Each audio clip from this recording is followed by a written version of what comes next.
Can you speak Tagalog? Oo, nagsasalita ako ng Tagalog. Ano ang gusto mong pag-usapan natin? Kumakain kami ng halo-halo ngayon. Gusto mo ba? Nakakatuksong maghalo-halo ngayong mainit na panahon.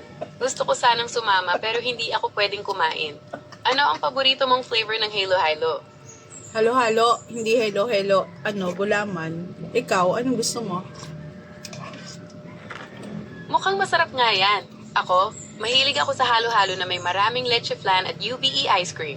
Pero dahil AE lang ako, hindi ko ma-enjoy ang sarap nito.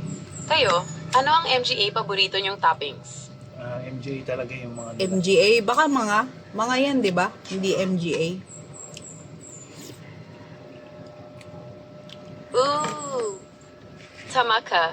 MGA toppings. Minsan nakakalito talaga ang Tagalog. Ano ang MGA paborito mong topping sa halo-halo? Sago, saging, kamote. Wala nga tong kamote eh. Ube.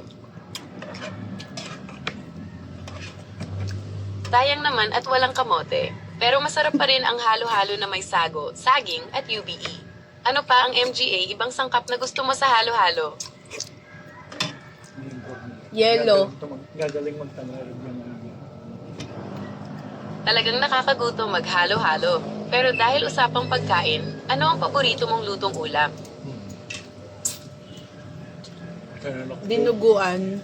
Alam mo yung dinuguan? Naman. Isa yan sa MGA pinakapaborito kong putahe.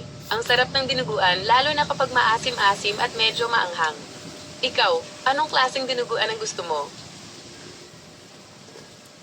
Dinuguan na liempo. Naku, ang sarap naman ng dinuguan na liempo. Lalo na kapag malambot ang karne at sakto lang ang asim. Ano ang pinakamasarap na dinuguan na natikman mo?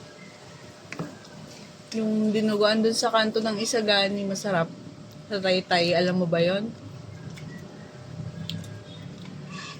Hindi ko alam ang dinuguan sa kantong iyon. Pero mukhang masarap nga yan. Ano ang espesyal sa dinuguan nila? ano, sabi? Yung dinuguan kasi nila, medyo Okay, manamis-namis. tell me more about maasim. it. What makes their dinuguan so special? I'm curious to know. Ayoko na, nag-English ka na eh. Ay, sorry. Nag-i-English na pala ako. Sige, balik tayo sa Tagalog. Ano ulit yung sinasabi mo tungkol sa... Wala ka mali.